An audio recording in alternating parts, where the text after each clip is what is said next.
In the golden halls of Versailles, where chandeliers burned like captive suns and mirrors stretched endlessly to catch the light. The kingdom of France once believed it had found perfection.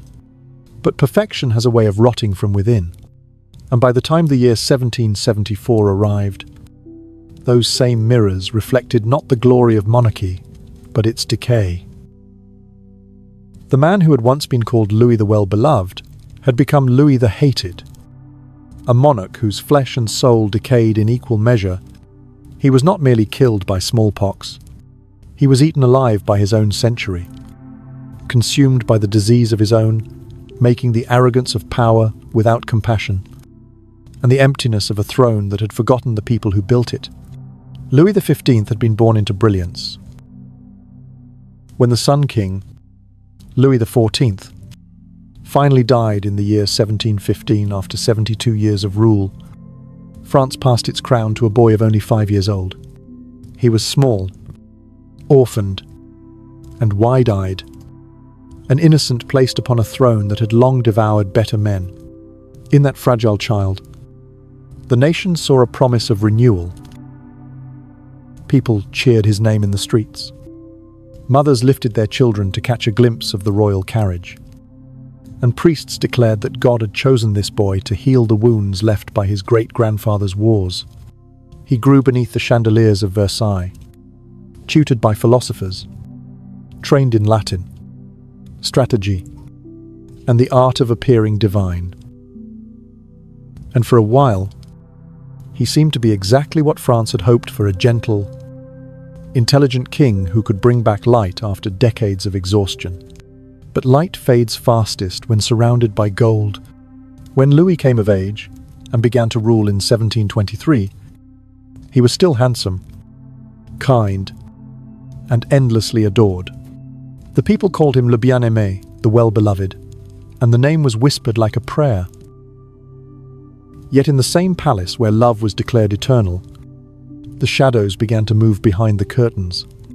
The court of Versailles, swollen with wealth and vanity, began to wrap its silken fingers around the young king.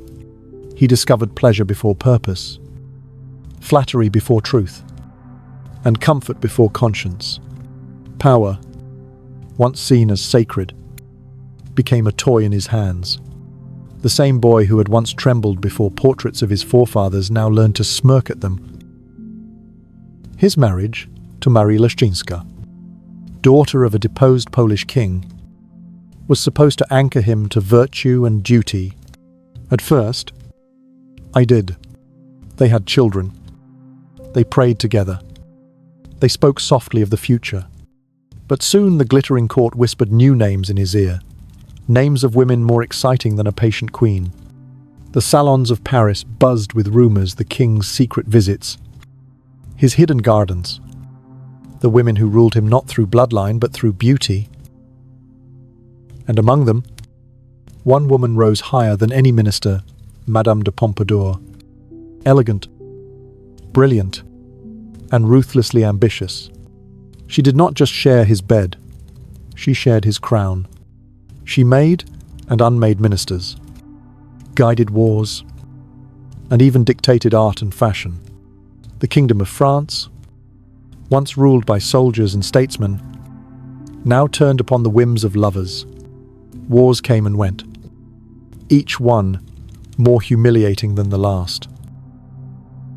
The War of Austrian Succession began in the year 1740 and dragged on for 8 bitter years. Thousands of Frenchmen died for reasons no one could clearly explain.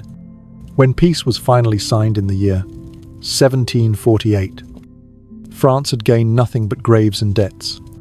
The people who had once loved their king began to whisper new words: weakness, corruption, betrayal. The name, Well-Beloved, began to sound like mockery. Yet the king, unwilling to face the anger of his people, withdrew deeper into the silken labyrinth of Versailles. His ministers lied to him to keep their favor. His mistresses distracted him with velvet and perfume. And outside the palace gates, the price of bread rose as high as the ceilings of the Hall of Mirrors. Then came the 7 Years' War. beginning in 1756, and it would crush what little pride France had left. Her armies failed, her fleets burned, and her colonies Canada, Louisiana, and the dreams of empire were torn away by Britain.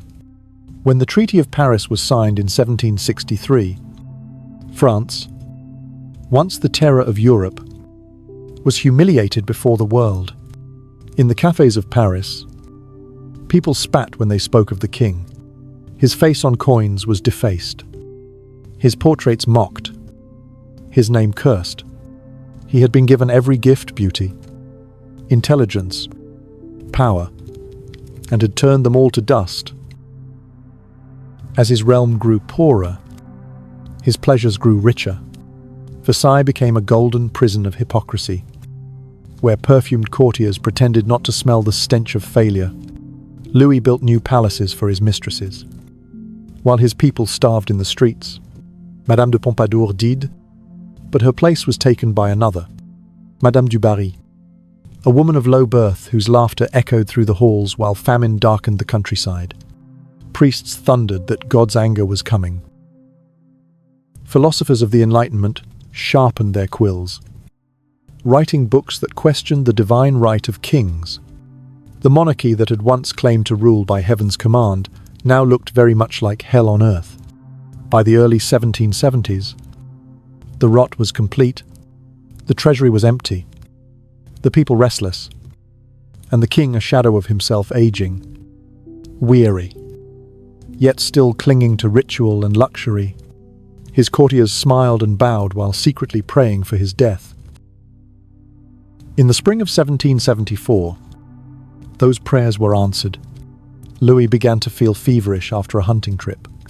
He joked that it was a cold, nothing more. Within days, red spots appeared across his skin. They multiplied, darkened, and then burst. It was smallpox, the most feared disease in Europe, and it came for the king, as if summoned by his sins. The courtiers who had once fought for the privilege of kissing his hand now fled from the smell of his decaying flesh. The mirrors of Versailles were covered, the candles dimmed, and the air filled with the stench of death. For 2 weeks, the palace became a tomb. Louis screamed as his flesh peeled and bled. His body, once praised as noble, became a map of rot. Even the doctors, armed with leeches and prayers, could not stand the sight of him. He begged for mercy, for forgiveness, for a God he had long ignored. And outside, in the streets of Paris, the people laughed.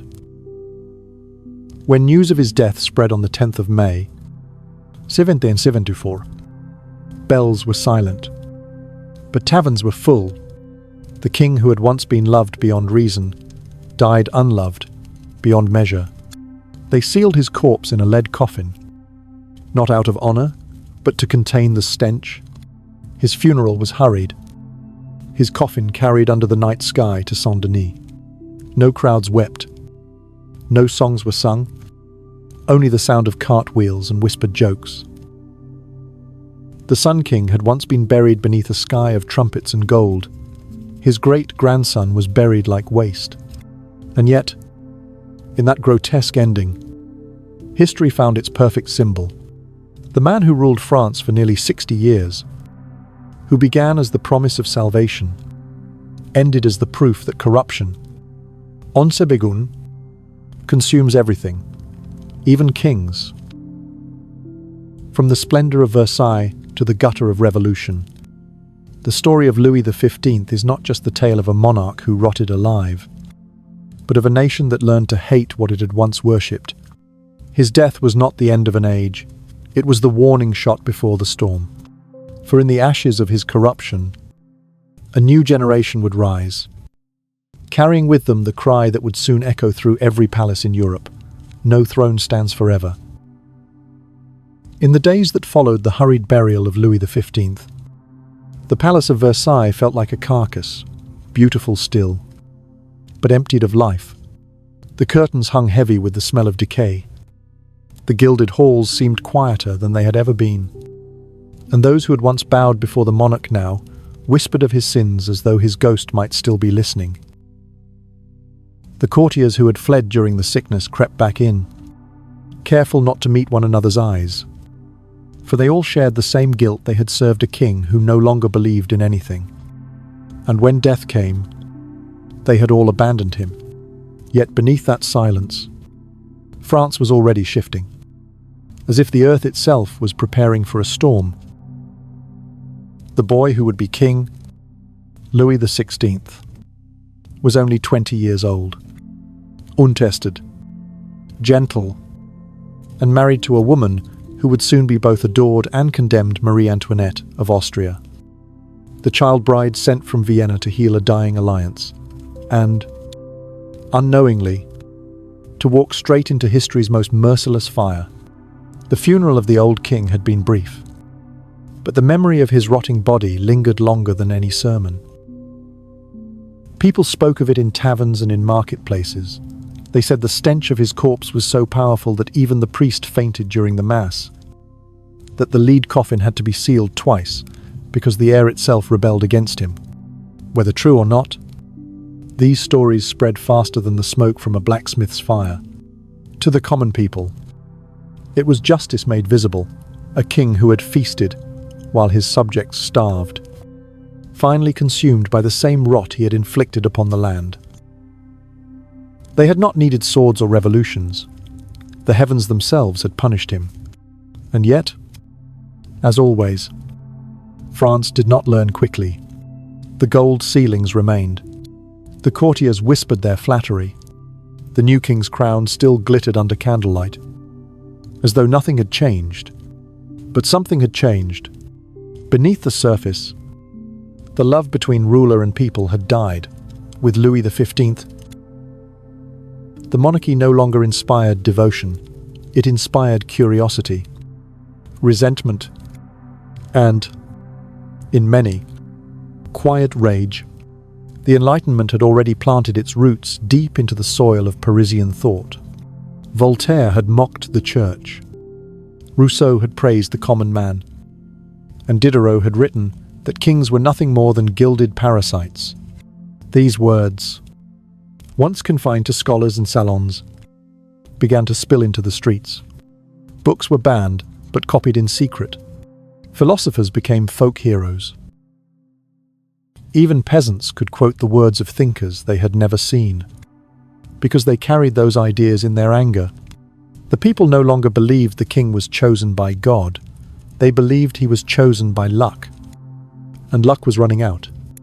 Louis the 16th, for all his sincerity, did not understand the world he had inherited. He wanted to be a good man, perhaps even a good ruler, but he had been raised in a world that taught obedience, not adaptation. His wife, Marie Antoinette, was young and dazzling, full of life. Yet her laughter echoed painfully in a country drowning in debt. The treasury, already bled dry by decades of war, was collapsing under the weight of corruption and incompetence. Ministers came and went, each promising salvation, each defeated by privilege and tradition. The nobility refused to pay taxes. The clergy refused to surrender their exemptions. And so the burden fell once again on those who could least afford it, the farmers, the shopkeepers, the women who waited in endless bread lines while their children cried from hunger. The ghost of Louis the 15th hovered over them all, not as a spirit of memory but as a curse.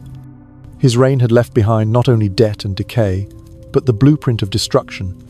He had taught France how to hate the monarchy, and that hatred, once learned, could not be forgotten.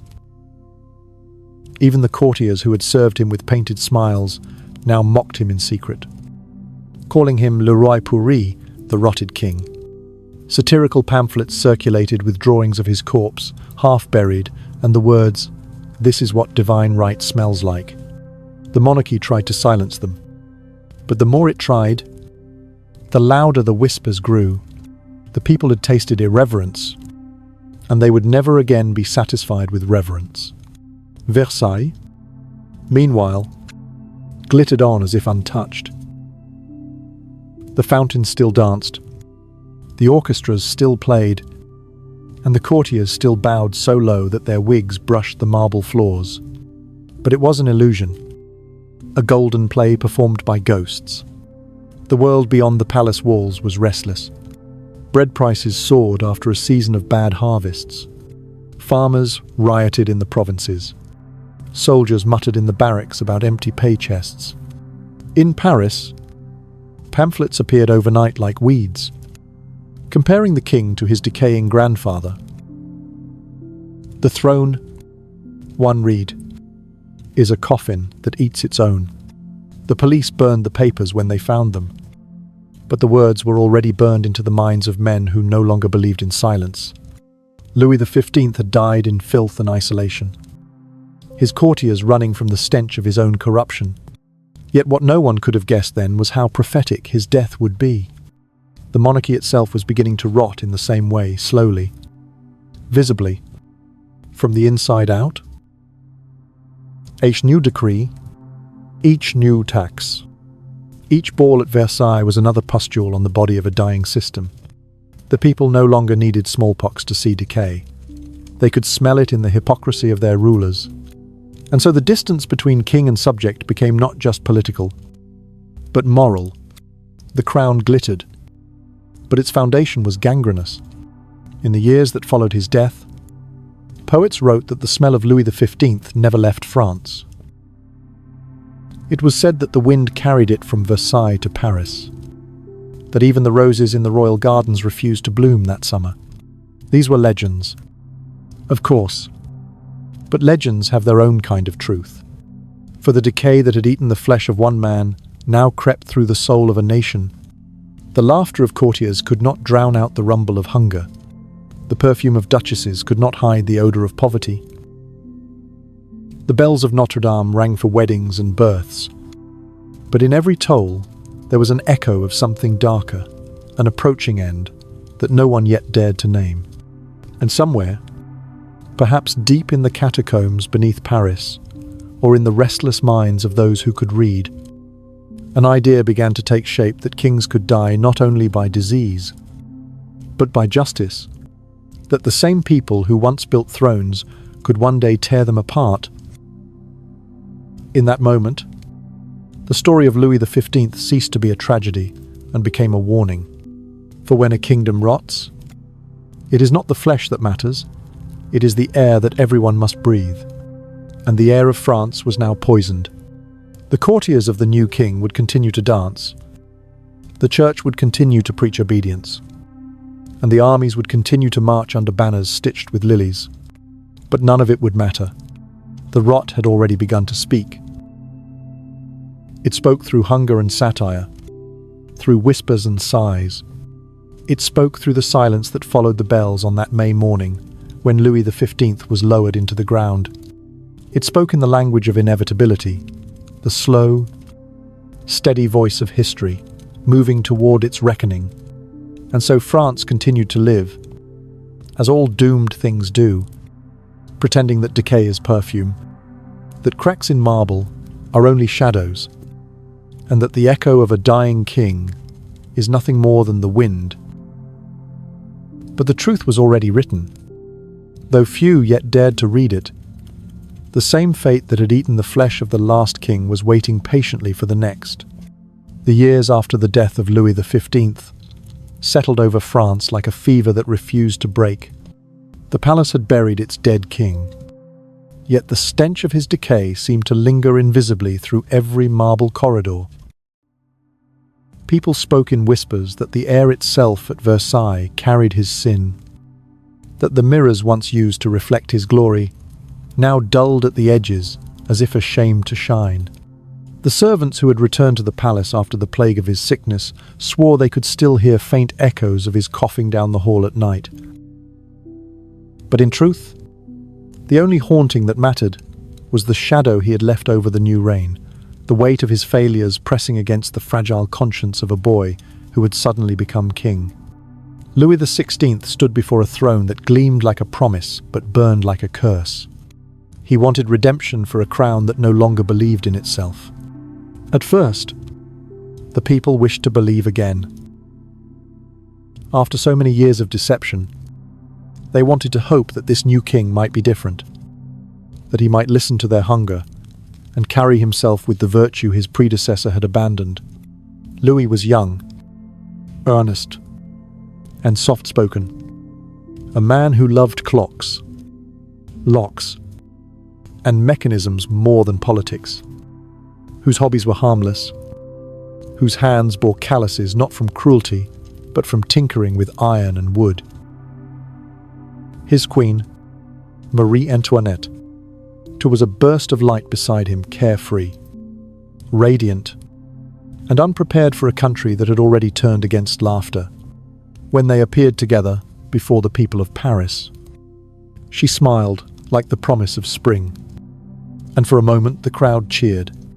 But beneath that fleeting joy, the bitterness remained. They saw in her silks and powdered hair the ghost of Versailles, the glittering prison that had buried kings alive. The treasury was empty long before Louis even began to understand the word debt. The wars of his grandfather had left the country bleeding silver, and the ministers who came after drained the last of it through corruption and incompetence. France owed more than it could ever repay, and yet the nobles still refused to give up their privileges. The church still demanded its tithes, its palaces gleaming almost as bright as the king's.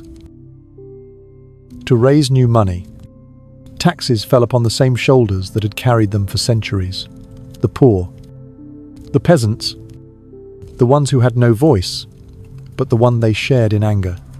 When bread prices soared, people began to shout not only for food but for justice. Yet in the salons of Versailles, the sound of laughter and harps drowned out the echo of those cries. The court believed that the people would always grumble but never act, as if centuries of obedience could never break. But they were wrong. It was in these years that the idea of revolution ceased to be a whisper and became a rhythm, a pulse that beat beneath every cobblestone of Paris. The writers and thinkers who had once been dismissed as dangerous dreamers began to speak truths that could no longer be ignored. Rousseau's call for equality no longer belonged only to philosophers. It was quoted in the markets, in the taverns, and even in the barracks where soldiers cleaned their muskets and murmured about fairness. The Enlightenment had done what no sword could do. It had turned thought into rebellion. The monarchy, blind to this slow-burning fire, believed that censorship could stop it. But every book that was banned became sacred. Every writer exiled became a hero. And every word forbidden became a spark waiting for kindling. The old king's death had taught France something dangerous, that kings could die not just from disease but from disgrace. The people who had once wept for the passing of monarchs now celebrated them as if they were harvests of justice. Louis the 15th had been hated for his corruption. His grandson was beginning to be feared for his weakness. There was something almost tragic in Louis the 16th's goodness. He wanted peace in a time that demanded strength. He wanted to save the monarchy without spilling blood. But the age of mercy was gone. The people were tired of praying to kings who promised miracles while their stomachs gnawed with hunger. They began to see mercy as cowardice and patience as betrayal. In the streets, songs replaced sermons. They mocked the palace, mocked the queen, mocked the very idea of divine right. A generation that had grown up under the shadow of decay now spoke with laughter sharper than knives. And Marie Antoinette, poor and dazzling, became the target of their scorn. Her accent was foreign, her beauty too perfect, her pleasures too visible.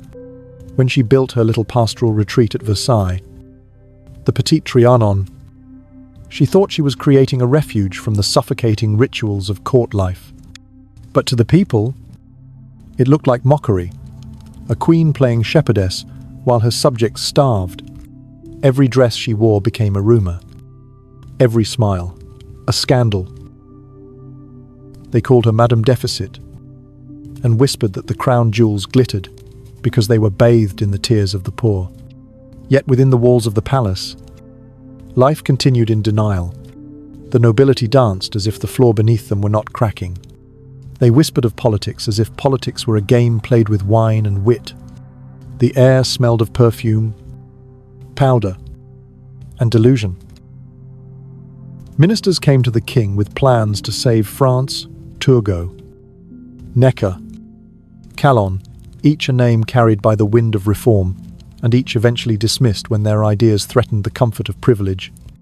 The king signed decrees he did not understand, and revoked them when the nobles complained.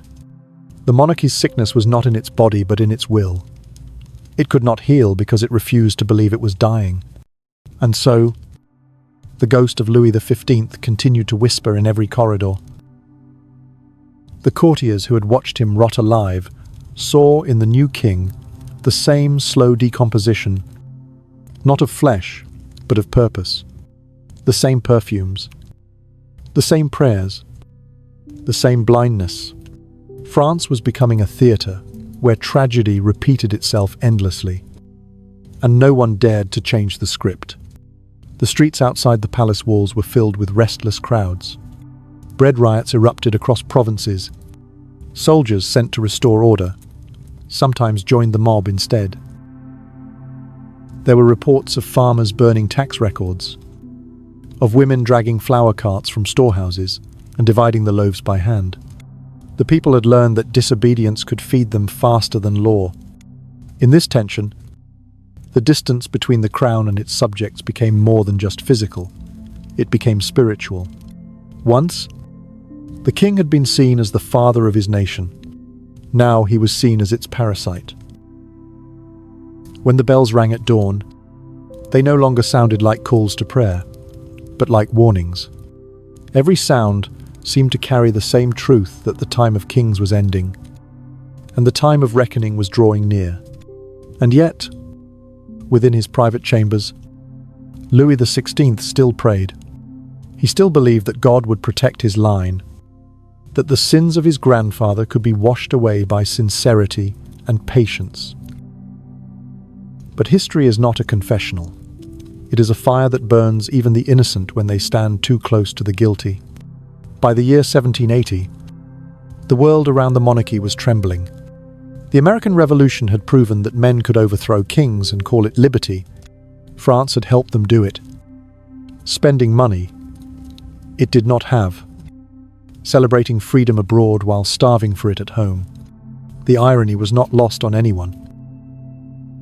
The people began to ask why French soldiers could fight for liberty across the ocean, but could not find justice in their own land. And beneath the applause for victory, the whispers grew louder. The ideas that had once been born in secret were now shouted in the streets. Equality, fraternity, revolution.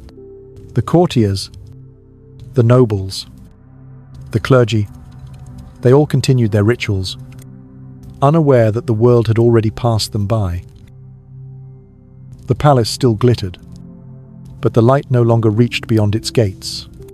The people who gathered in the markets at dusk did not speak of kings anymore. They spoke of France, of a nation that would belong to them at last. The rotting corpse of Louis the 15th had been buried in lead, but his legacy had not been sealed. It had spread through time like infection, and now it festered in the heart of every hungry man, every humiliated woman, every dreamer who dared to believe that thrones could fall. The scent of revolution was in the air, faint but unmistakable, like smoke before fire. And though Louis the 16th still slept beneath ceilings of gold, the dream that would destroy him had already begun. By the time the decade reached its trembling midpoint, France had become a nation of two realities. Inside the gilded cage of Versailles, the music still played and the chandeliers still threw their fractured light across polished marble floors. But beyond the palace gates, the sound was different. The crack of hunger, the murmur of anger, and the dull rhythm of boots walking towards something none could yet name, but all could feel. The air of the kingdom had changed. It was thicker, restless, filled with questions. No priest or noble dared to answer. And at the heart of it all sat Louis the 16th, a man born to rule but shaped by doubt, a monarch trying to repair a house already sinking into the earth. He did not lack conscience. That was perhaps his greatest tragedy. Unlike his grandfather, Louis saw the suffering of his people and believed it could be healed. But compassion without courage is like a candle in a storm. It flickers. It warms briefly, and then it dies. Ministers came to him with plans. Voix urgentes. Eyes bright with the fever of reform.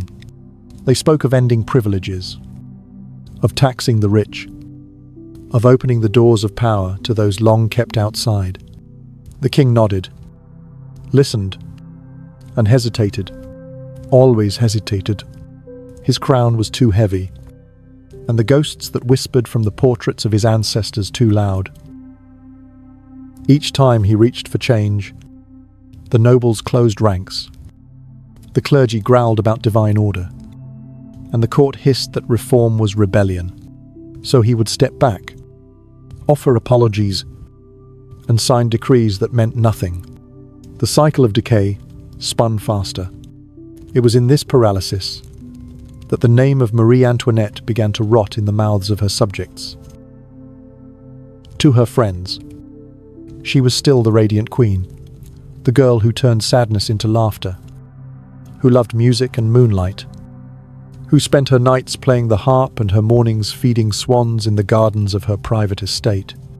But to the people, she had become something monstrous, a mirror of excess in which they saw their own hunger reflected. They invented stories because the truth was too quiet to satisfy their rage. They said she drank wine from golden cups while they drank from puddles. They said she gambled away fortunes while mothers begged for bread. They said she whispered to her king that the people were ungrateful and unworthy, and whether any of it was true no longer mattered. In the theatre of politics, perception was everything, and the queen had already been cast as the villain. The pamphlets multiplied like locusts. Anonymous writers poured venom onto paper, their words sharpened by fury and desperation. They mocked the king's weakness, the queen's vanity, the clergy's greed. The streets of Paris became an open court of judgment, and every conversation another trial. In the shadows of printing houses, revolution was being inked into existence, line by line. And still, the palace pretended. Balls were held. Masquerades continued. The orchestra played to a dwindling audience of nobles, pretending not to hear the cries outside the gates. Versailles was no longer a palace of mirrors. It was a stage for denial. Its performers dressed in silk and fear. Then came the droughts, and with them, famine. The year 1788 brought skies that refused to rain, fields that refused to yield, and granaries that stood hollow. Bread, once the soul of France, became its curse. In Paris, riots broke out when the price of a single loaf rose higher than a worker's daily wage. In the countryside, carts carrying flour were overturned by starving mobs. Soldiers sent to restore order lowered their weapons, unwilling to strike those who might have been their own mothers or brothers. The monarchy responded not with food but with decrees. Edicts were written, laws proclaimed, but none could fill an empty stomach. The people began to whisper the word that had long been forbidden: revolution. It rolled from tongue to tongue like a spell, a dangerous prayer for change. At Versailles, Louis prayed too. He prayed for guidance, for peace, for some sign that he was not leading his people into ruin. He summoned his advisors, the best minds of France, and asked them to find a solution. They spoke of one ancient remedy, the Estates General, a council that had not been called since the days of Louis the 13th, more than a century before. It would bring together representatives of the clergy, the nobility, and the common people to decide the kingdom's future. The idea terrified the court, for it meant giving voice to those who had none. And once a voice is given, It cannot be taken back. Yet the king, desperate and cornered, agreed.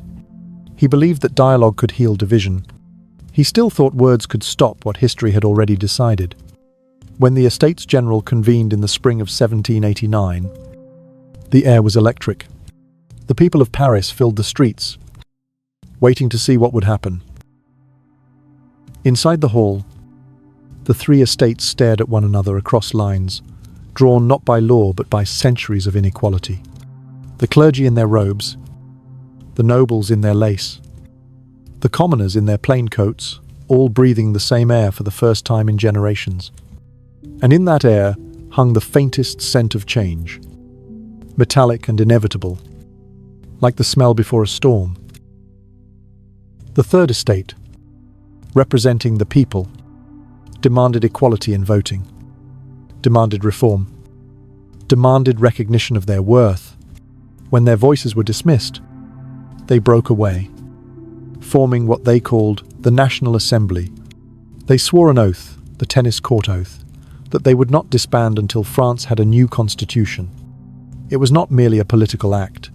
It was a declaration that power no longer flowed from the throne but from the people.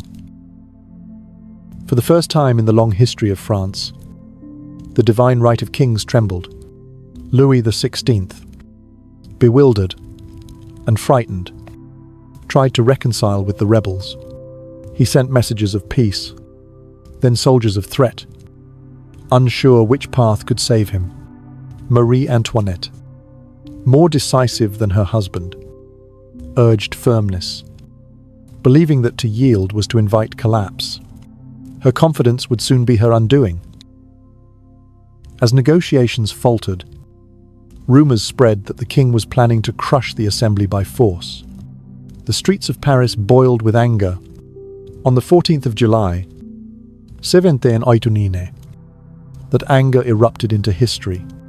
The Bastille, the great fortress of royal authority, was stormed. The crowd poured through the gates, seized weapons, freed prisoners, and raised a new flag over the smoking ruin. The revolution had begun. In that single day, the past cracked open. The power that had once seemed eternal melted like wax beneath the sun.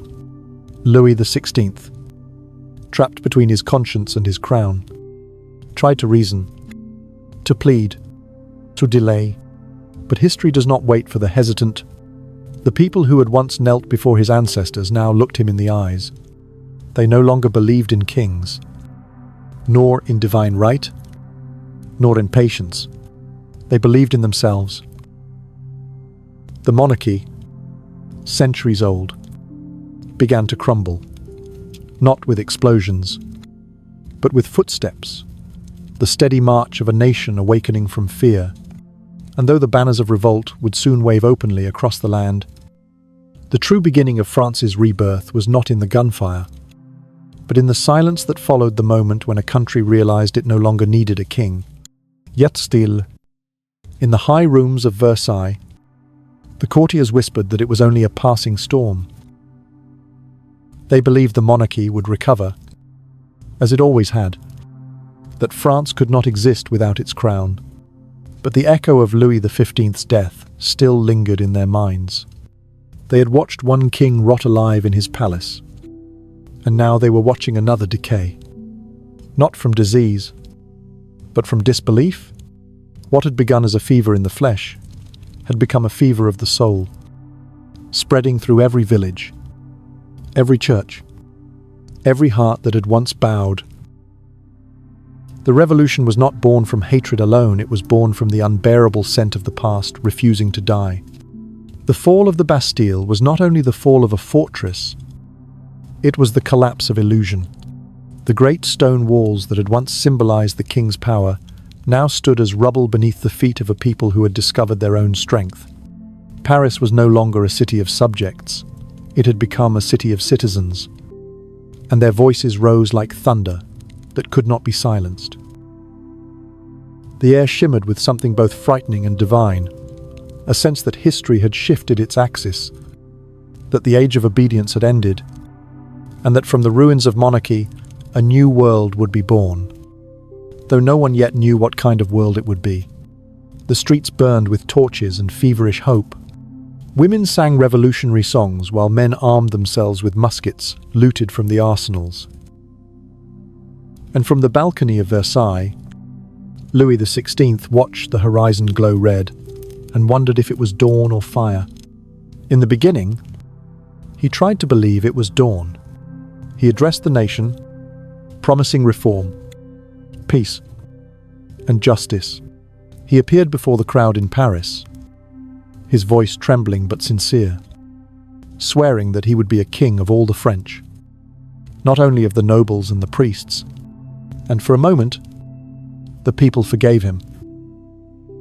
They cheered his name, called him the restorer of liberty, and believed that perhaps the revolution and the monarchy could coexist. But revolutions, once awakened, are creatures of hunger.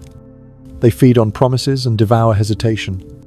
The same hands that clapped for him that summer would later raise weapons against him. Louis had offered words, but the people wanted transformation.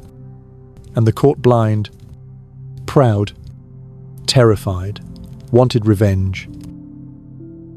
Between those two forces, the king stood helpless, like a candle trapped between two winds. Versailles could no longer contain the storm it had ignored for too long.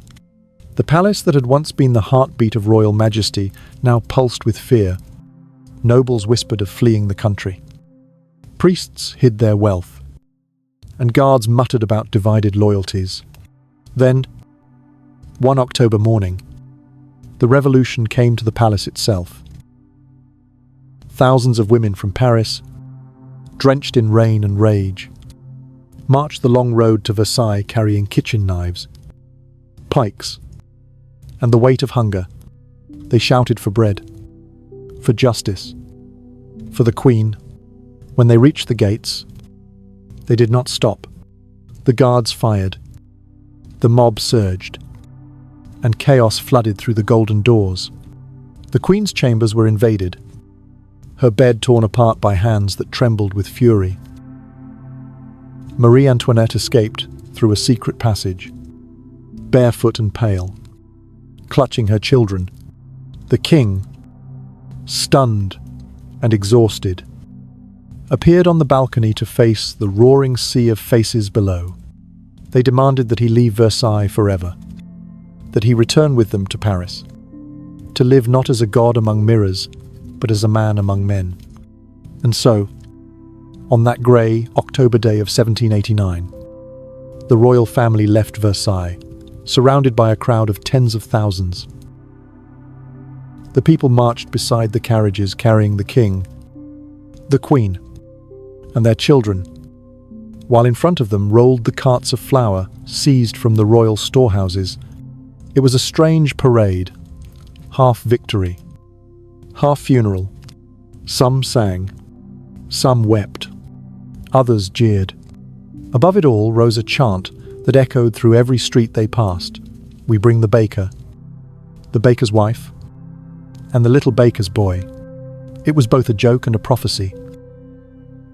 For from that day on, the crown would never again be worn in innocence. Versailles was left behind, an empty husk of gold and silence, its corridors echoing with the ghosts of laughter that would never return. In Paris, the king became a prisoner in all but name. The palace of the Tuileries replaced Versailles, but it was no palace. It was a cage with velvet curtains. Outside its gates, the National Assembly debated feverishly about the new France. Inside, Louis tried to pretend that his authority still meant something. He still signed decrees, still held councils, still prayed every morning. But every decision he made had to pass through the filter of suspicion. The monarch who had once ruled with absolute power now needed the approval of men who had once trembled in his presence. Marie Antoinette tried to restore her husband's courage, whispering that the storm would pass, that the people would tire of freedom and return to loyalty. Yet even she could feel the ground shifting beneath them. The cheers had turned to chants, and the chance to threats. Pamphlets accused her of conspiring with foreign powers, of plotting to kill the revolution, of crimes far beyond truth, but far short of the hatred that now surrounded her. As months turned to years, France became a furnace. The monarchy's old allies fled across the borders, forming armies of exiles who swore to return and reclaim their homeland by force. Inside the country, decays multiplied, the economy collapsed, famine had deepened, and the revolution devoured itself as factions fought for control. The streets of Paris, once filled with the songs of liberty, now ran with the murmurs of suspicion. Neighbors accused neighbors. The same words that had once inspired hope, freedom, equality, brotherhood became weapons in the hands of men who sought power. And through it all, Louis the 16th hesitated. He wanted to flee, yet feared the shame of it. He wanted to negotiate, yet distrusted the men who demanded his obedience. In his heart, he still believed that he could save both crown and country, unaware that history never grants such mercy. In the summer of 1791, he tried to escape. Disguised as a servant, he fled Paris with his wife and children, planning to reach the loyalist stronghold of Montmédy, where royalist troops awaited him. But fate, that cruel and patient sculptor of kings, had other plans. In the small town of Varennes, he was recognized by an old postmaster who had once seen his face on a coin.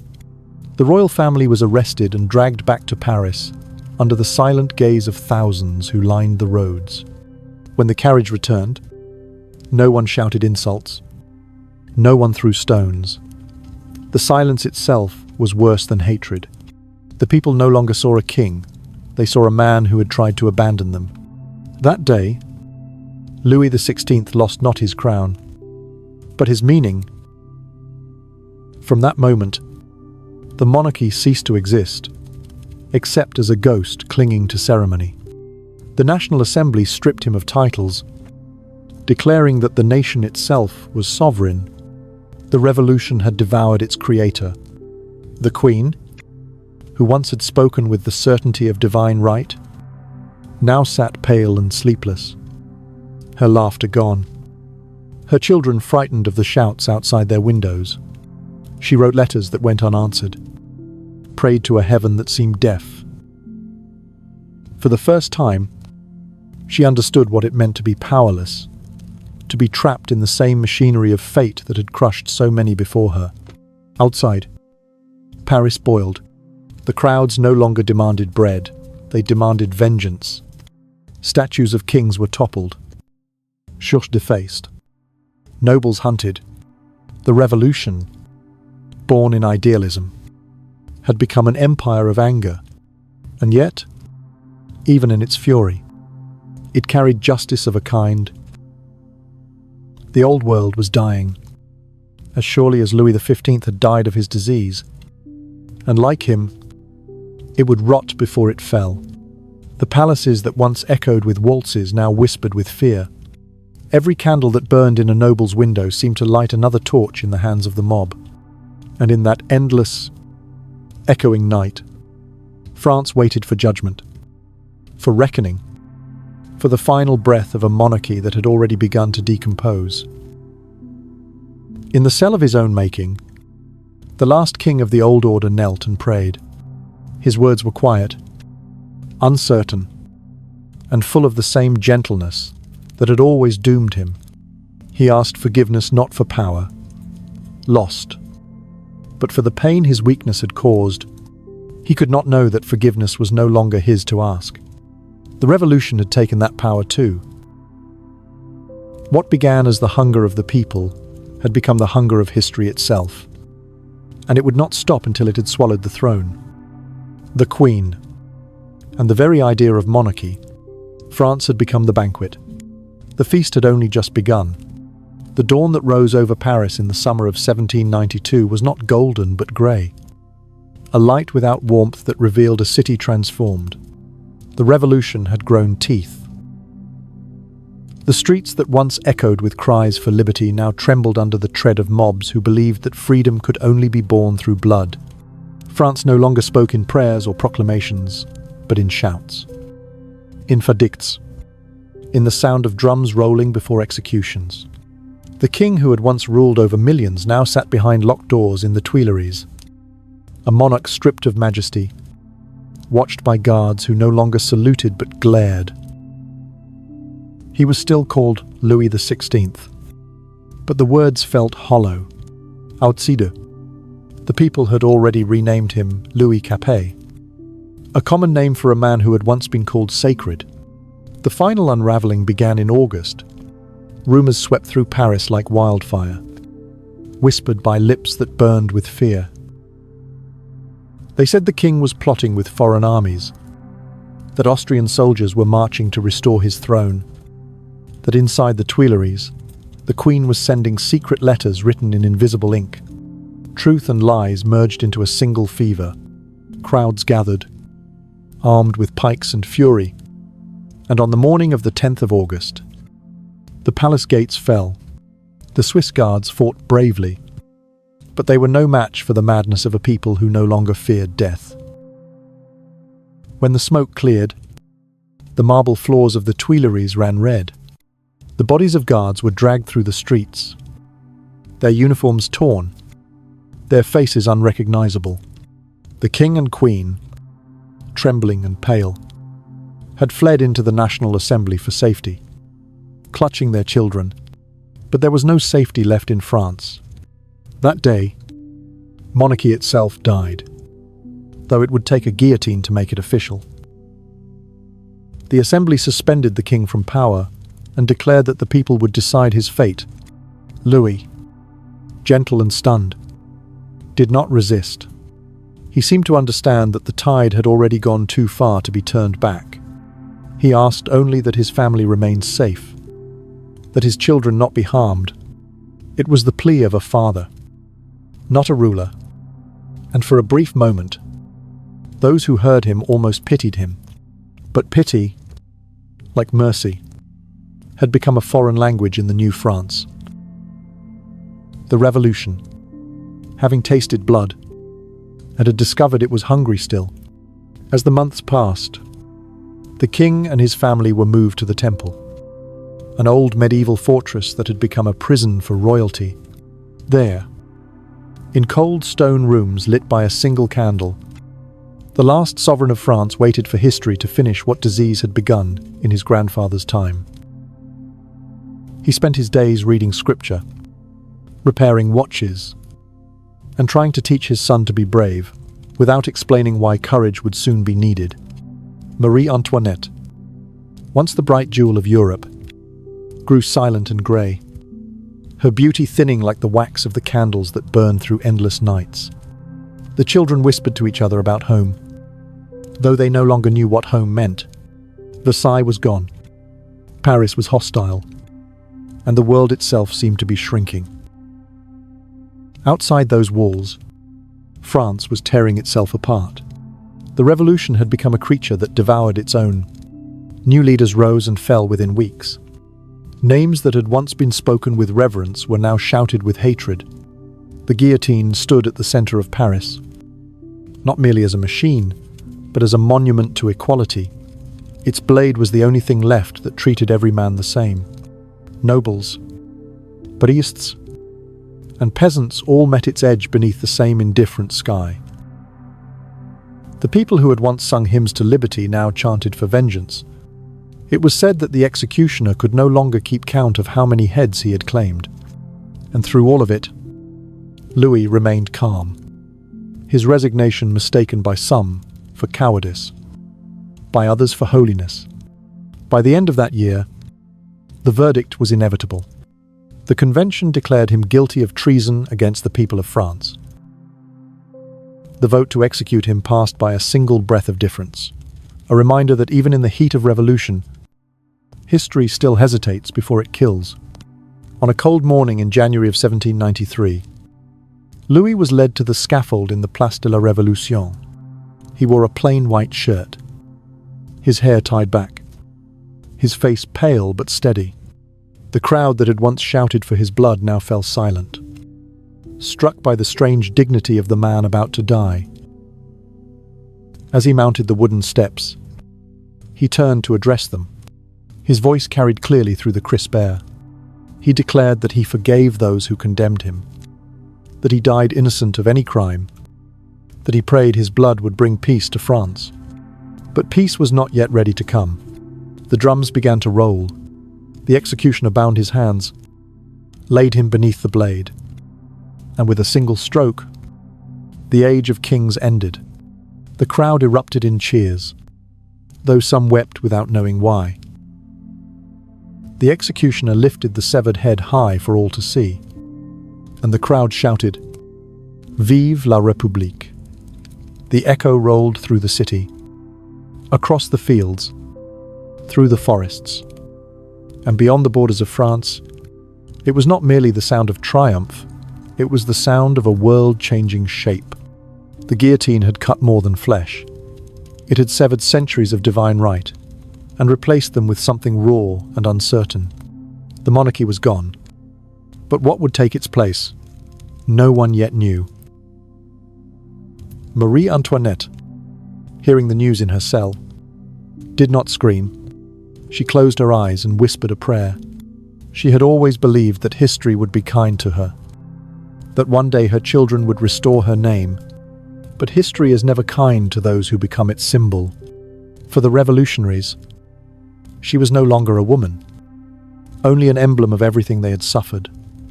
The arrogance of privilege, the blindness of wealth, the cruelty of indifference. Her trial would come soon enough, and with it, her own descent into the same oblivion that had swallowed her husband. Yet in that brief moment after the king's death, there was a strange stillness over France, as though the country itself were unsure what it had done. The winter air was heavy, the sky iron grey, the Seine silent beneath its frozen surface. For the first time in generations, there was no monarch in France, no palace to worship, no divine right to obey. The revolution had achieved what it had promised, the destruction of tyranny, but in doing so, it had opened a wound that would not easily heal. For when kings die, nations must learn to rule themselves, and that lesson is always written in blood. The people went home from the square that day with conflicting hearts. Some sang, some prayed, some stared at their hands, as if they were seeing them for the first time, the hands capable of both liberation and murder.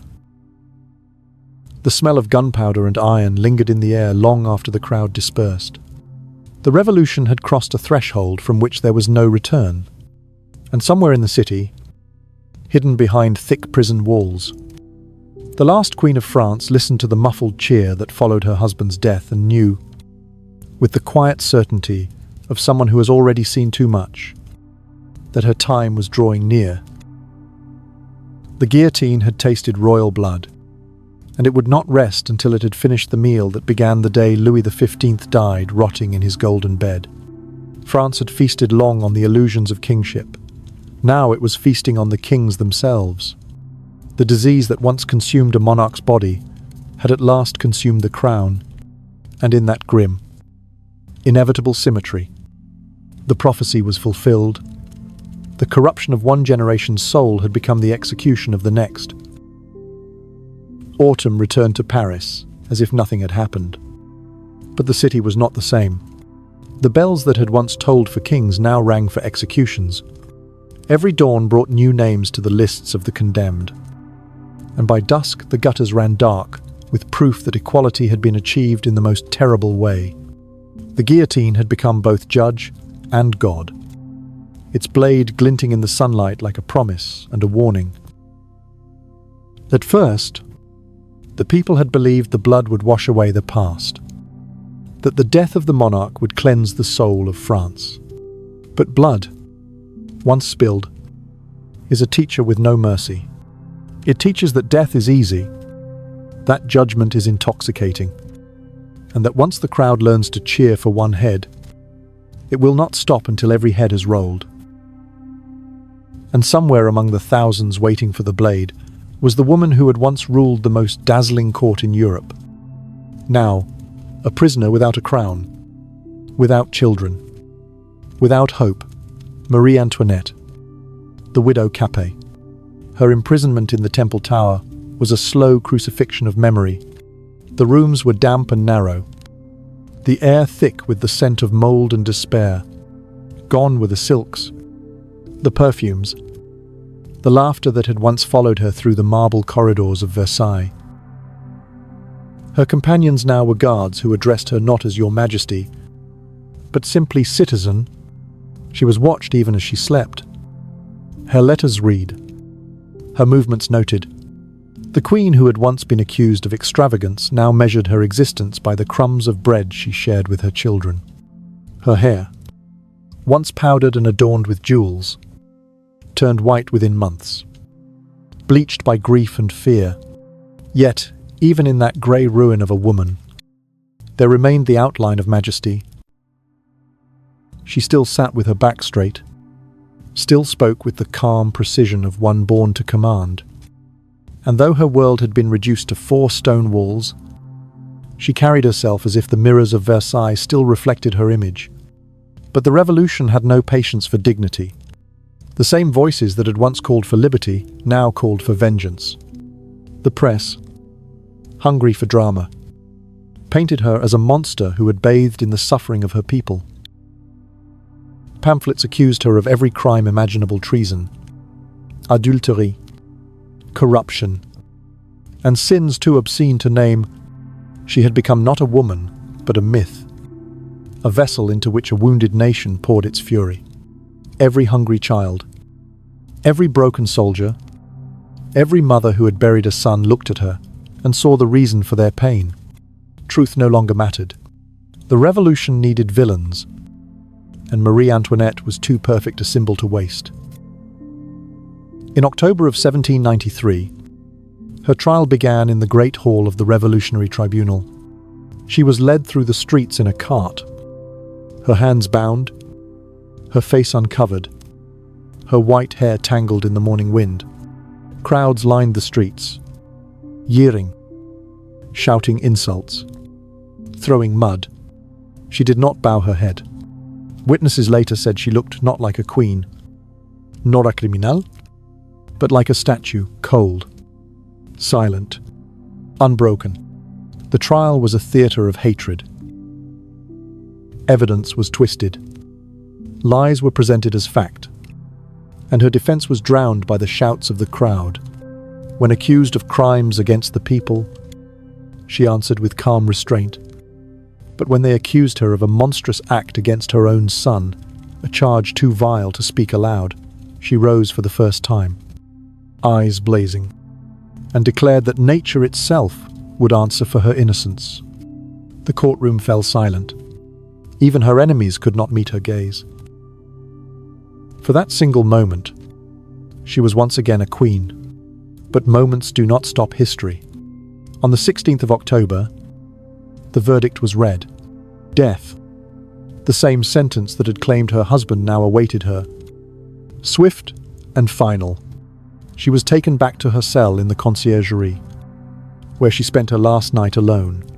No priests were allowed. No family. No farewell. The candle burned beside her until it melted into the shape of a cross. She wrote one final letter to her sister in Austria, filled not with bitterness, but with forgiveness. She prayed for her children, for France, and for her executioners. It was said that in her final hours, she wept not for herself, but for the dream that had died with her, the dream of a world that could be beautiful without cruelty. At dawn, the guards came. She dressed herself in a plain white gown, the colour of mourning in her native Austria, and walked barefoot to the waiting cart. As she passed through the streets, the crowd stared in silence. Some whispered prayers, others spat, but all watched. The drums beat slowly, marking each turn of the wheel, each heartbeat between life and oblivion. When she reached the scaffold, She climbed the steps alone, without trembling. A story survives that she accidentally stepped on the foot of the executioner and, turning to him, said quietly, "Pardon me, sire. I did not mean to do it." It was her last act, a gesture of grace in a world that had forgotten the meaning of it. The blade fell, and with it, the last thread connecting France to its ancient past. The crowd cheered. The drums rolled, and the crimson stain beneath the guillotine deepened. The executioner lifted her head high, but there was no roar of triumph this time. Only a murmur, an unease that rippled through the square like wind through dry grass. For all their hatred, the people could not help but feel they had witnessed not the death of a monster, but the death of something older, something grander, something that once made them dream. The revolution had finally devoured its queen, but in that act, it began to devour itself. The reign of terror followed, swift and merciless. Robespierre and his allies proclaimed that only purity could save the revolution, and purity, to them, meant death for all who disagreed. The guillotine became insatiable. It claimed nobles, priests, boots, generals, and eventually the very men who had built it. The dream of liberty dissolved into the reality of fear. France, which had once sought to end tyranny, found itself ruled by terror. The same crowd that had cheered for the fall of kings now trembled at the sound of its own drums. Through it all, Versailles stood silent, its mirrors gathering dust, its fountains stagnant, its gardens overgrown. The great palace of sunlight had become a tomb for memories.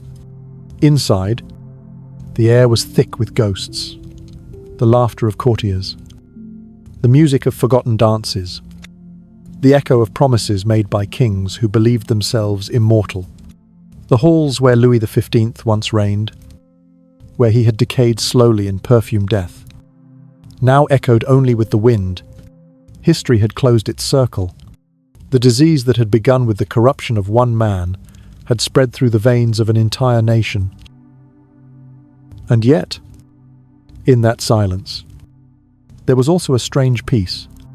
The monarchy was gone. The blood had dried. But from that ruin, something new would one day emerge. France had torn down its old gods to make room for new ideals, freedom, equality, reason. The price had been unbearable.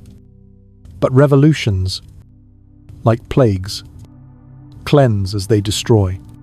The ghost of Louis the 15th, who had died rotting in his own grandeur, seemed to fade at last.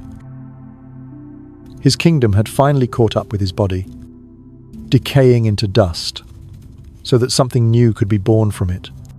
The monarchy had been eaten alive, just as he had been, and all that remained now was the quiet, the deep, aching quiet that always follows the end of an era. When the blade had finished its work and the square had emptied, the city of Paris seemed to breathe out a long, exhausted sigh. The revolution, that devouring god born from the hunger of the people and the arrogance of kings, had at last eaten everything it set out to destroy. The monarchy was gone. The queen's pale head lifted to the sky. The nobles scattered like birds before a storm. The clergy silenced. The very idea of divine right trampled beneath boots and banners. But revolutions are living things. And like all living things, they turn upon themselves when there is no longer an enemy to consume. France had broken its chains only to find new ones waiting, forged from fear and fanaticism. And the sound of the guillotine had become the ticking clock of a nation unsure if it was alive or dying. The reign of terror thickened like fog. Robespierre, the incorruptible, spoke of virtue as if it were a weapon. And for him it was. He believed that purity could be found only through death, that the soul of France must be cut clean of corruption, no matter how much blood it required. The guillotine, once a symbol of justice, became an altar where the revolution sacrificed its own children. Every dawn, prisoners were led in carts through streets, still slick with rain and memory. Some sang hymns, some wept, some stared silently into the pale sky as if searching for a god that might still be watching.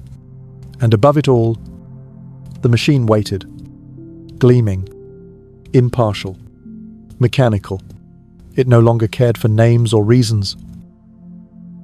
It killed nobles and peasants alike, soldiers and poets, mothers and priests.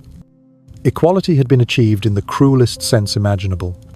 In the countryside, fields lay abandoned, villages burned, and churches were stripped of their saints. Even time itself was remade, the old calendar erased, the months renamed to match the rhythm of the seasons rather than the will of God. It was as if France were trying to rewrite not only its history, but its very heartbeat. The revolution had wanted freedom, but what it found was chaos dressed as order. The people who had once shouted "Vive la liberté" now whispered prayers that no one would hear their names spoken in accusation. To speak too boldly was treason. To remain silent was suspicion. And to dream of the past was death. And yet, even in that storm of fear, there were those who remembered. In hidden corners of Paris, old servants of the monarchy whispered the names of their dead masters with trembling lips. In the deserted corridors of Versailles, a few caretakers lit candles in the chapel where kings had once been crowned, their flames flickering against the cracked gold of forgotten ceilings. The palace itself seemed to mourn, its mirrors clouded, its fountains choked with leaves, its marble staircases echoing only with ghosts. The wind carried the faint scent of roses through the abandoned gardens, and if one listened closely, it almost sounded like the sigh of a dying age. Robespierre's France became a theatre of nightmare. He preached morality while drowning his country in blood, declaring that terror was only another name for justice. Those who had raised him up now whispered of madness. He had become what he had once sworn to destroy, a ruler who believed himself chosen by destiny. The revolution that had torn down kings now bowed before a new kind of tyranny, one clothed not in velvet but in righteousness. And when the blade finally fell upon Robespierre himself in the summer of 1794, the crowd roared not from joy but from relief, as though a fever had broken. France had once again destroyed its master, and for a brief moment, the guillotine stood silent. The years that followed were years of exhaustion. The soil was stained, the people hollow-eyed, the streets haunted by memories that would not fade. The revolution had burned too hot, and the ashes it left behind were heavy. But from those ashes, something began to stir, something new, uncertain, and restless. The republic that had promised liberty now searched for stability. And in that search, it turned to a soldier. His name was Napoleon Bonaparte, a man of small stature and immense ambition, whose eyes saw empires where others saw ruins. He rose first as a general, then as a savior, and finally as a shadow of the kings who had once ruled before him. The wheel of history, ever hungry, turned again. It was a strange irony, almost poetic in its cruelty. The monarchy that had been destroyed in the name of equality returned in the shape of an emperor. The crown, once torn from a decaying royal head, was now placed upon the brow of a soldier, born of the revolution's own fire. Napoleon spoke not of divine right, but of destiny. Not of God's will, but of the will of France. The people, weary of chaos, embraced him as they had once embraced their kings. They wanted peace, order, and pride, and he gave it to them at the price of freedom. Armies marched beneath his banners across Europe, carrying with them both glory and ruin. France, which had once been the cradle of revolution, became once again the throne of conquest. Meanwhile, the ghosts of the Bourbons lingered. Across the sea in exile, the surviving members of the royal family lived quietly, watching the empire rise upon the bones of their ancestors. They spoke of fate, of divine justice, of the curse of Louis the Fifteenth that seemed to follow every ruler who dared to wear a crown in France. For the story had come full circle. The disease that had begun in the flesh of one man had spread to every throne that followed. An infection of pride, isolation, and power without humility. Versailles still stood, empty but undefeated, its mirrors reflecting not faces but time itself. The fountains slept beneath moss, the marble statues stared at nothing, and the echo of laughter still hung faintly in the air, like perfume that refuses to die. When Napoleon's empire finally crumbled beneath its own weight, and the Bourbons were restored, the world had changed too much to welcome them. The ghosts of Louis and Marie haunted their descendants like a warning. No matter how polished the crown, it could not shine over a nation that had seen too much blood. The monarchy returned not as glory, but as memory, and though the kings who came after tried to reign with gentleness and reason, the people never again bowed their heads in the same way. The revolution had burned obedience out of their souls. Centuries later, visitors would walk through the palace of Versailles and stare at its mirrors, marveling at its beauty without understanding its curse. They would see the gilded halls, the endless ceilings, the ghosts of an age that once believed it could live forever. But if they listened closely, they might hear something faint beneath the silence, a whisper like the sound of breath leaving a dying body. The same sound that once filled those rooms when Louis the 15th rotted away in his bed. For his death had never truly ended. It had only changed form. His body had decomposed, but his decay had become France's destiny. A slow, inevitable unraveling that would echo through centuries. The revolution had not been the destruction of Louis the 15th's world. It had been its completion. The rot that began in Versailles had spread until the kingdom itself collapsed under its own weight. The guillotine, the republic, the empire, all of it was the final act of the same tragedy that had begun when a boy king turned away from duty and sought pleasure instead of purpose. History, in its cruel wisdom, had only finished what he had started, and as the sun set over Versailles for the last time in that century, it shone on no kings, no queens, no thrones, only on dust, on silence, and on the endless reflection of a world that had devoured itself to be reborn. By the time the new century unfolded, the echoes of the guillotine had softened into memory. Yet France still walked in the shadow of its own reflection. The revolution had ended. The empire had risen and fallen, and the monarchy had stumbled back into its seat like a ghost, trying to inhabit a body that no longer recognized it. The kings who came after wore their crowns lightly, as if they knew they were borrowed, fragile things. They ruled not from divine conviction, but from exhaustion, aware that every decision could awaken the sleeping fury of the people. Paris no longer trembled before thrones. The air of obedience that had once filled the kingdom had been replaced by something more dangerous: doubt. And doubt, once born, never dies. It simply changes its mask. Louis the 18th returned to rule over a France that had forgotten how to kneel. The palace doors were reopened, the royal flags unfurled, and yet the people's eyes were different. They had seen kings bleed. They had seen the illusion of sacredness torn apart on a wooden scaffold, and so, even when they bowed, it was not with reverence, but with weariness. The Bourbon Restoration tried to recreate the past, to polish the shattered image of monarchy until it gleamed again. But what was broken could not be made whole. Versailles remained silent, its mirrors reflecting a beauty that no longer meant power. The great halls smelled not of perfume but of dust. The fountains no longer sang, they wept. Louis the 18th, cautious and clever, ruled like a caretaker rather than a king. He spoke softly of peace, of rebuilding, of forgiveness. He knew that the crown he wore was heavy with ghosts, the rot of Louis the 15th, the blood of Louis the 16th, the silence of Marie Antoinette, the roar of the mob.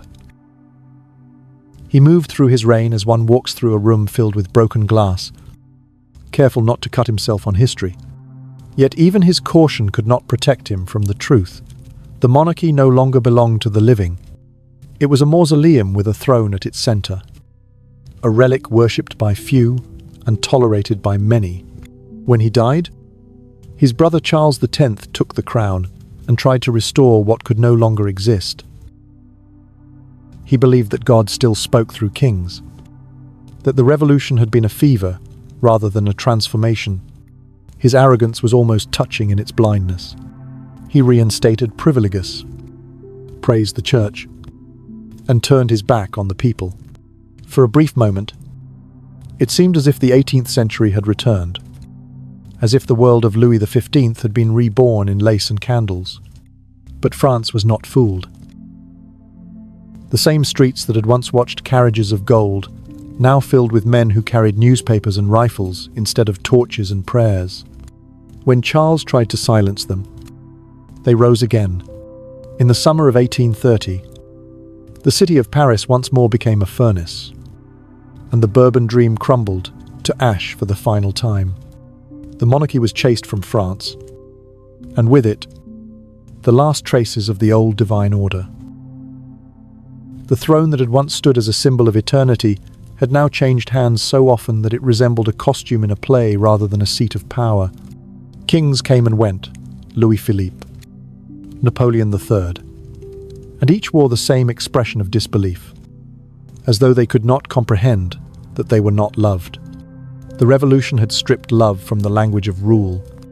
The people no longer adored, they judged. They had learned that reverence was the first step toward ruin, and that crowns could be heavy with the weight of corpses. And yet, history, in its strange mercy, allowed France moments of light between the storms.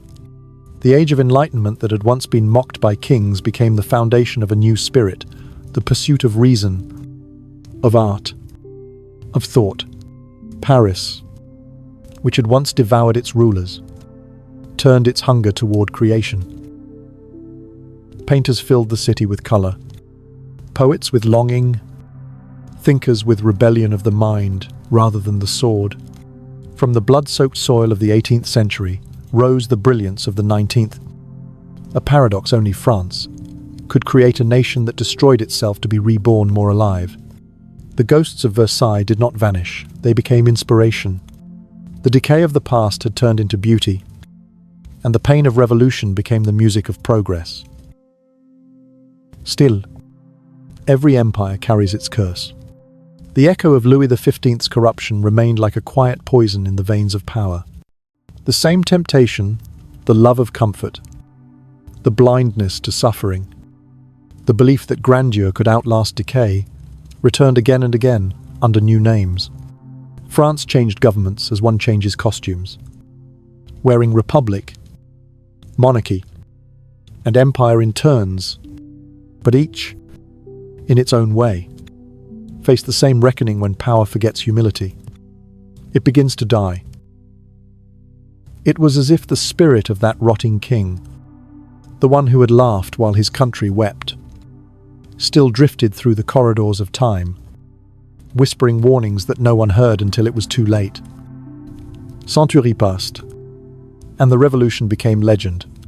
Children learned of it from books, its heroes painted in bright colors, its horrors softened by the distance of years. The guillotine was no longer a threat, but a symbol, a relic in a museum case, gleaming under safe light. Yet every time a new ruler rose, whether in uniform or in a suit, the same unease stirred in the French heart, the memory of what happens when those who lead forget the people who follow. In this way, Louis the 15th still ruled, not as a man, but as a lesson. His death had been grotesque, his legacy shameful, but his story remained essential, because it showed how the body of a king can rot long before the crown falls from his head.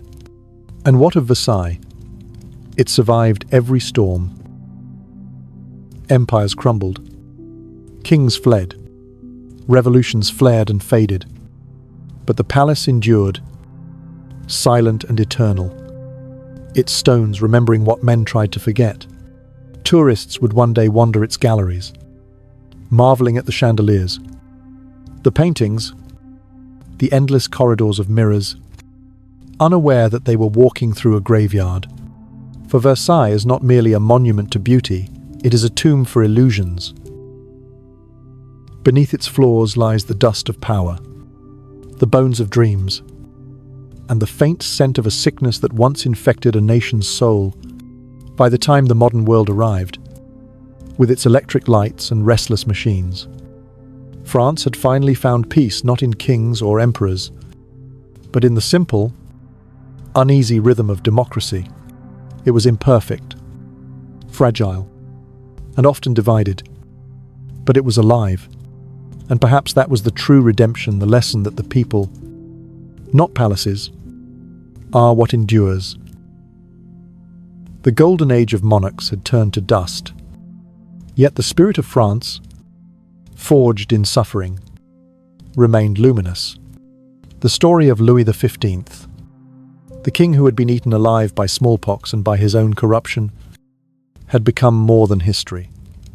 It had become a warning carved into time itself.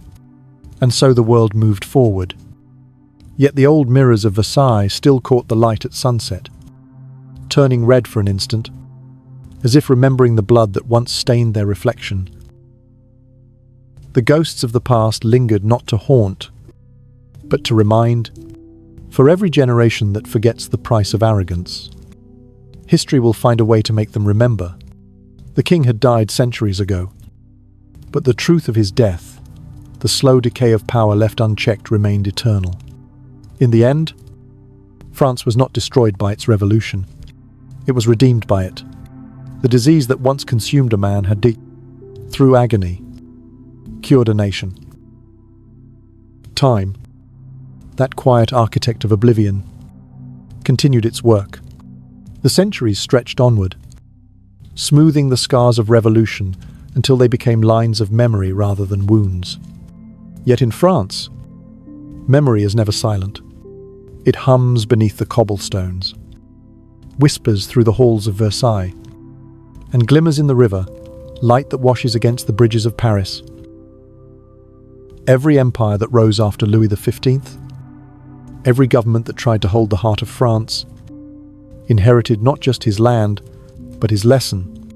The monarchy had died, but the disease that had once lived inside it, the temptation to believe oneself untouchable, above the cries of the hungry and the reach of consequence, still pulsed quietly in the blood of power.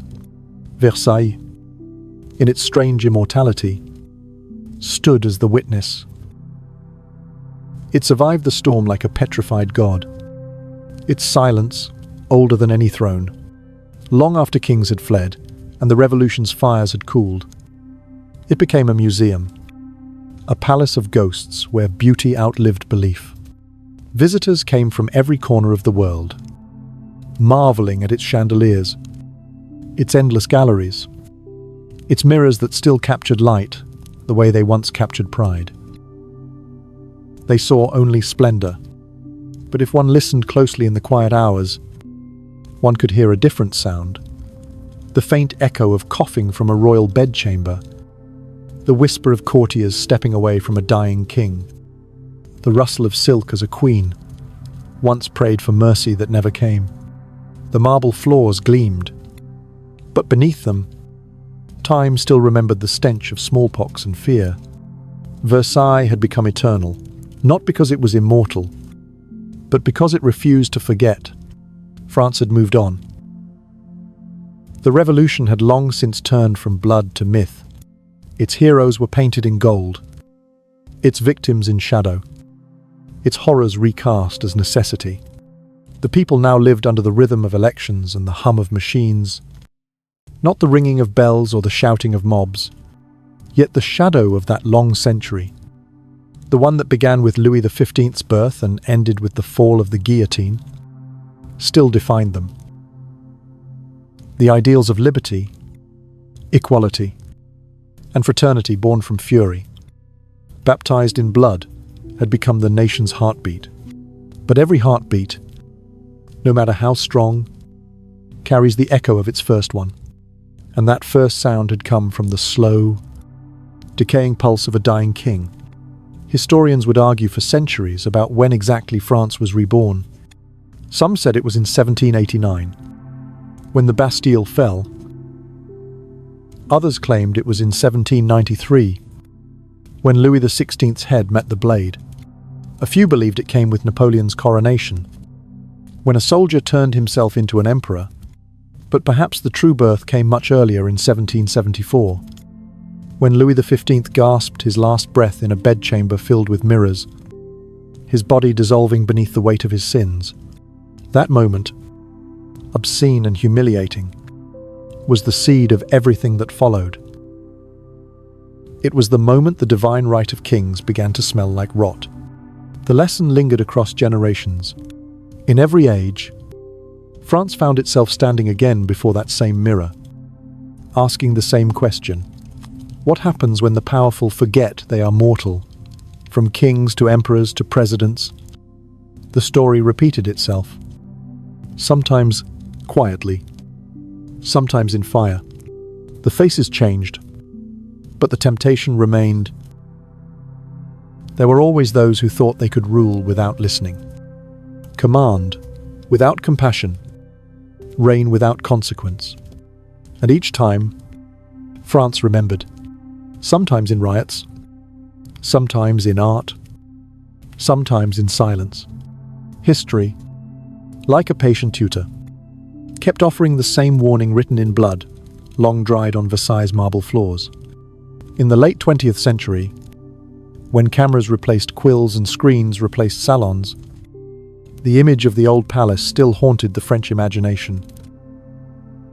Politicians gave speeches beneath its painted ceilings. Reporters filmed documentaries among its statues. Lovers walked its gardens without realizing they were tracing the same paths, once walked by ghosts. The nation that had once torn down kings now preserved their memory in gold and glass, as if to remind itself that beauty is never innocent.